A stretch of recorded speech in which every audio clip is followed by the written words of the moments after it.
Baxtli bo'ling kelin, ko'p yashang.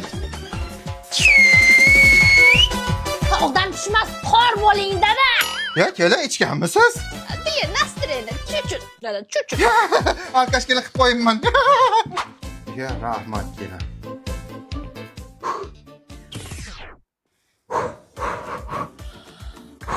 Voy qanday issiq-ey. Choy. Kelin puflab iching bo'lmasa. Piyalalar qolib ketibdimi?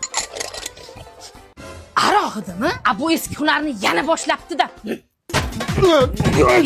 Ay o'ylagan ichganim yo'q. Kim ichdi unda? Kelining ichaykan. Uyalmaysizmi? Pashtadek kendimga to'nkashdi. Dadajon kazo'l ekan-ku. Bundan ulpat chiqmaydi. Kelin. Hoy kelin.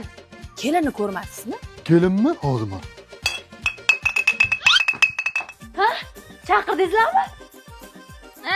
Ovqat qilaman. Voy amaki davleningiz ko'tarilgan ekan. Hozir bitta ko'l qilib qo'yman, otdek bo'lib ketasiz. Keling, spirtli bormi? Aroq bor bo'ladimi? Bo'ladi, olib kelavering. Kelin tandir oldi yarim shisha aroq bor, shuni olib kelib boring.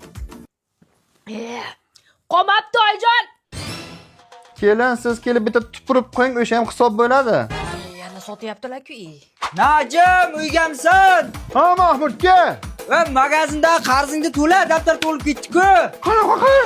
Ya, ey, har kuni kelinning dadajonimga deb bir shisha aroq aqtadi-ku. Ana, aybiz ochildimi? Kelinni pastava qilishga uyalmaysizmi? Ay, ben içmayman, ben içmayman. Televizyon telefon açsan, ben içmayman. Kelin içadi. Tetejon, bu deraza qanday gapiradi? Hozir ham ichganmi deyman bu? Ichganmisiz?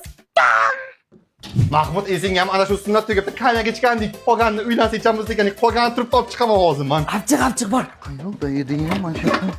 Turgandi, qayoqmi? Yana?